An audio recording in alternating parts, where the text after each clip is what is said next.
د چې کومې خبرې وکړلې دا یې د نظر ده، دا یې د فکر ده، او داسې نه چې دلته موږ راپاڅېږو لکه زه ځان ته وایم چې د افغانستان ولسونه یم، ولس یم، زه د افغانستان دا خبرې د خپل ځان لپاره ترجمه کړم، او یا زه جمهوریت د ځینې دلته په میډیا کې شته یو کوچنۍ کتله چې دا راپاڅېږي د جمهوریت دا یې په غاړه اچولی چې موږ په زور که په رضایي په زوره په افغانستان کې بیا جمهوریت راولو په وهلو په ټکولو باندې. بله ډله طالبان دي چې اوس داسې نه چې دغه هر یو راپاڅېږي د خپل ځان ته ترجمه کړي او د خپل په ګټه باندې دغه خبرې استعمال کړي. د اغلې عایشه وهاب خبرې ډېرې مشخصې او ډېرې پر ځای وې. ګوره ورنه لومړی پوښتنه کېږي د په اړه، نو زه یو ویاړلی افغان یم چې د کوم ځای یم زه پرې ویاړم، په خپل نیکو، په خپل دادا او په خپلو کلتور او رواجونو باندې. ورپسې خبره چې کومه دا کوي هغه د افغانستان د وضعیت په اړه باندې کوي. د افغانستان د وضعیت په اړوند چې د دې کوم نظر دی دا د هر یو افغان نظر دی چې په افغانستان د عایشه وهاب وایي چې د امریکا باید ورسره ډیپلوماسي وکړي. ډیپلوماسي څه ته ویل کېږي؟ دا چې کوم خلک یې پوهېږي هغه به پوهېږي. دا به موږ به اوس دلته طالبان نه راپاڅېږي نه دی چې دی د هغه وکړي، موږ سره د امریکا له طالبانو سره تعامل وکړي. دا خبره هغه نه ده کړې. هغه ویل چې ډیپلوماسي دی وکړي او دوی د یو سم د انساني حقوقو په خاطر باندې دوی یو سم لوري ته یوړل سي. دغه خبره کوي. اوس نو په څنګ کې یوه ډېره مهمه خبره چې هغه په افغانستان کې جنګ سالارانو ته، ټوپکوالو ته، بدماشانو ته دو ته راجع کړې وه او ډېر سم یې وویل. دا هغه خبره ده چې زه یم کوم، احمد یم کوي، محمود یم کوي. وایي چې په تیرو 20 کالو کې 20 کلن وایي نه ټکي داسې نه دي، خو د تیر 20 کلن نه هدف دی، 20 کلن جمهوریت نه، چې په هغه وخت کې د امریکا په شتون کې دلته ځینې کړۍ وې جنګ سالاران ول چې افغانستان لوټ که، دوی افغانستان لوټ که او د خپلو ګټو په خاطر باندې دوی اوس په افغانستان کې بیا غواړي جګړه وکړي او د افغانستان ګټې ورته مهمه نه دي، ملي ګټې ورته مهمه نه، یوازې خپل مفادات ورته مهمه دي. اوس دغه خبرې موږ ولې تاییدو؟ دغه خبرې ولې دومره معنا لري؟ ځکه چې همدغو خلکو کچېرې په افغانستان کې په 20 کاله جمهوریت کې دوی جمهوریت ته کار کړی وی، د جمهوریت بقا دپاره یې کار کړی وی، دوی په یوه نظر باندې راټول سوي وی. نو زه درته په پوره ډاډ سره ویلی سم چې نن به طالب په افغانستان کې حاکم نه و. بدبختانه موږ دغه کار ونه سوی کولی. اوس ځینې انسانان چې دلته په د میډیا کې په ټولنیزو رسنیو کې تاسو یې ګورئ، دوی راځي دا کیسه اوس اغلې عایشه وهاب ته هم د طالبانو د لابیګرې خطاب کوي. جالبه ده، اغلې عایشه وهاب لابیګره ده، اریانا سعید لابیګره ده، حسیب ځواک لابیګر دی، دا ټول لابیګر یو، بس موږ ناست یو طالبانو ته لابي کوو. اوس زه د دغه ځایه وایم د همدغې موضوع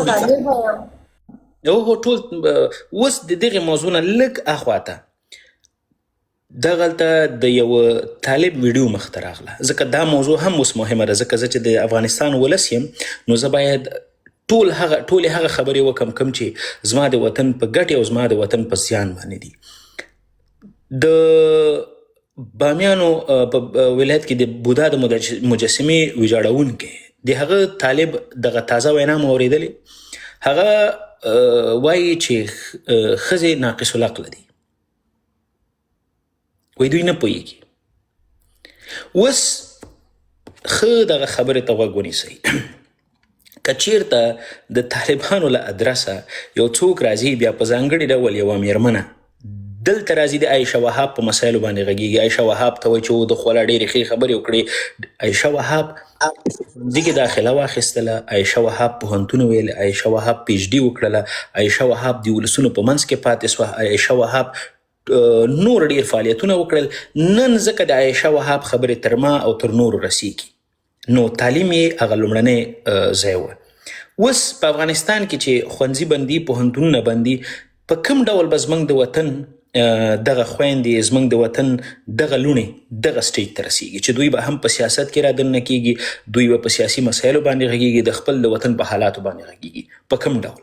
نو چې ښوونځی د بند دی، پوهنتون دې پرې بند کړی، ټولې لارې لورې دې پرې بندې کړي، نو بیا ته به په دغه ځای کې په کم منطق او په کم دلیل باندې راځي د عایشه وهاب خبرې به ته تاییدی وایي چې ولا عایشه وهاب خو نن دغسې خبرې وکړې، عایشه وهاب خو نن دا خبره وکړه. د عایشه وهاب خبرې به د افغانستان ولسونو ته پاتې کېږي چې د افغانستان ولسونه پرې وغږېږي. طالب پلوي او دلته هغه کوچنۍ ډله چې کومه ده چې د طالبانو د جمهوریت هغه قوالی چې په غاړه کې اچولی ټول ورځ خلکو ته د لابیګرو د طالبانو خطاب کوي، دو به ځینې استفاده نه کوي. مننه نور ملګري راغلي، خوشحال صاحب، سرګر، نور ټول ښه راغلاست، دوی به هم خپلې خبرې لري. مننه.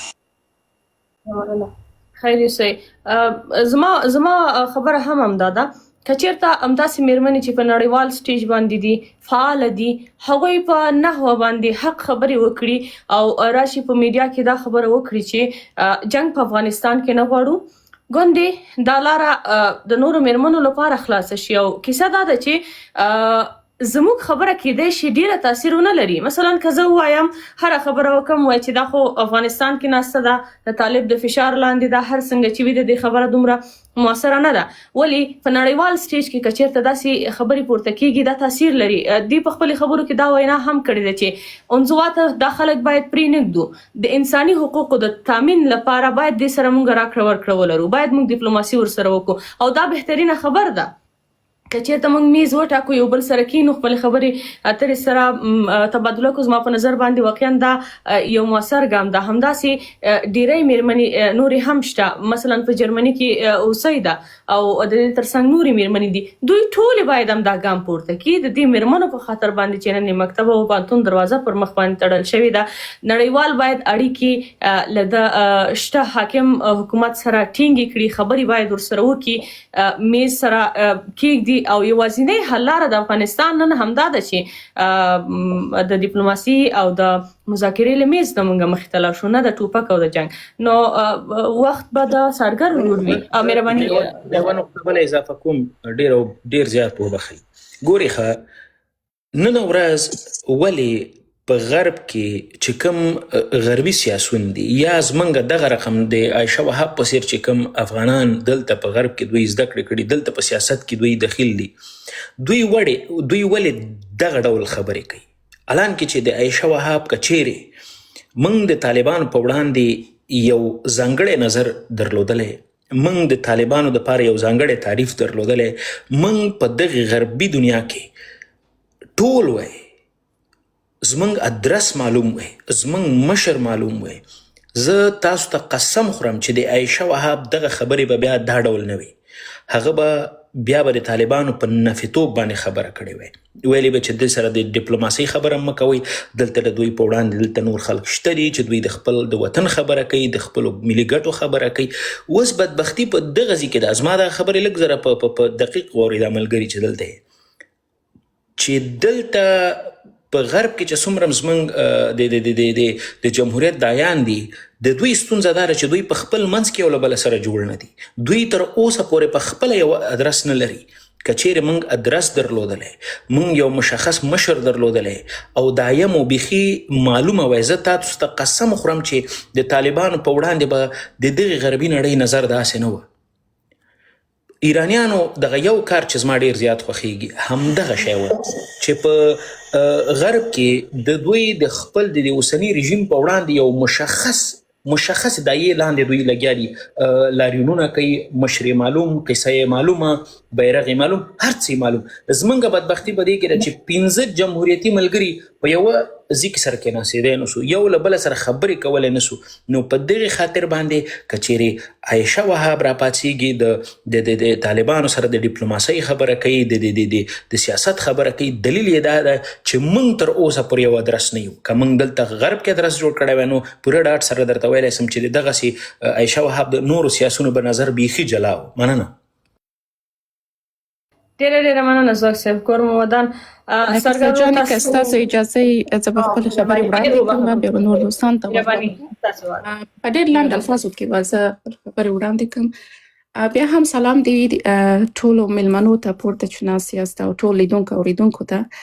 عایشه وهاب څوک ده، څوک وه او له کوم ځای څخه یعنې کډواله سوه؟ دا د یعنی افغانانو په شانتي هم یعنی دا یو مهاجره ده، یعنی مهاجرت یې وکړو امریکا ته، خو بیا هم د امریکا دننه دا یعنی پیدایش په امریکا کې سوی، هلته رالویه سوې ده او دا یو یتیمه پاتې سوې ده او د دې داستان چې تاسو واورئ ډېر دردونکی دی. نو عایشه وهاب کومه طرحه چې یعنی په ډېر کم وخت کې کانګرس ته لاره پیدا کړه د امریکا کالیفورنیا په 20 د اګست، نو دې یو طرحه وړاندې کړله او د دې پالیسي یعنی څه ده، طرحه یې څه ده، هغه شمېر افغانان چې د افغانستان دننه دي او هغه افغانان چې په امریکا کې رالویه سوي دي. خو مهم دا دی چې موږ باید دې باندې ډېر پافشاري ونه کړو، ډېر یعنی فشار لاندې را نه ولو، ځکه دا یعنی یو وخت اړتیا لري. خو بیا هم یعنی دې ته د خدای خیر ورکړي چې په افغانانو باندې غږ وکړو. په کالیفورنیا کې یعنی دوی افغانان راټول کړي ول او بیرغونه یې په لاس کې ول، ټول یعنی هغه کوم یعنی ورته ویل افغانانو تاسو دپاره زه څه وکړم، یعنی بیا هم یعنی غږ یې پرې وکړو. د دې طرحه به ووایم د افغانانو دپاره دننه افغانستان کې چې دي، طرحه یې دا ده چې عایشه وهاب یعنی دا یو دې پیغام چې دی هغه کوم جنګ سالاران چې دي یعنی د جنګ غوښتنه کوي، یو څپېړه ده د هغوی په مخ. او بله خبره دا ده چې عایشه وهاب چې ده یعنی د قلم له لارې مبارزه کوي، نه د ټوپک له لارې. او د دې کوم یعنی هغه لاسته راوړنې او دکتورا یې چې ترلاسه کړې ده په امریکا کې، تاسو کولی شئ د دې خپله یعنی پاڼې ته لاړ شئ، رسمي پاڼه یې ده او که کولی شئ دې ته ډونیشن هم کولی شئ، حمایت یې کړئ. نو بیا هم یعنی جنټیک دا یو افغانه ده، که بیا په امریکا کې رالویه سوي خو هغه وینه چې ده د افغان وینه ده پکې. خو طرحه یې دا ده چې د افغانانو دپاره او بالخصوص اوسنی نظام دپاره په افغانستان کې کولی سي د ډیپلوماتیک له اړیکو لارو کولی سي یعنی دا کوم ستونزې چې په افغانستان دننه کې یو ملت څه غوښتنه لري یعنی کولی سي یعنی خپل کار پرې وکړي. خو اولنی یعنی د دې وینا چې ده د خویندو تعلیم دی، د افغانو میرمنو د حقونو غوښتنه ده. او بله خبره دا ده چې د اوسنی نظام یعنی باندې غږ وکړو چې راسئ مذاکرې ته راسئ او یعنی کیدای سي یعنی دا وخت اړتیا لري، خو یعنی طرحه یې همداسې جوړه سوې ده که یې دې په هکله تاسو معلومات وکئ. خو مهم دا دی چې کولی سي د ډیپلوماتیک اړیکو له لارو کولی سي کومې ستونزې چې دي دوی حل کړي او د نجونو د مکتبونو په هکله، د هیومن رایټس په هکله یعنی حقوقو د انسانانو حقوق په هکله یعنی خبرې وکړي. هغه طرحې چې د امریکن افغانانو دپاره د امریکا دننه دي، هغه به دلته نسو یعنی کولی سم بیا هم یعنی معلومات درکړم، خو بیا هم یعنی کوم طرحه چې د افغانستان دننه و یعنی طرحه رامنځته سوې ده، نو ما تاسو ته لږ معلومات درکړو، بیا به هم نورو دوستانو ته وخت ورکړو. ډېره مننه نفیسه جانې. مننه مرمر خوري، کور د ودان آباد اوسې، خیر اوسې.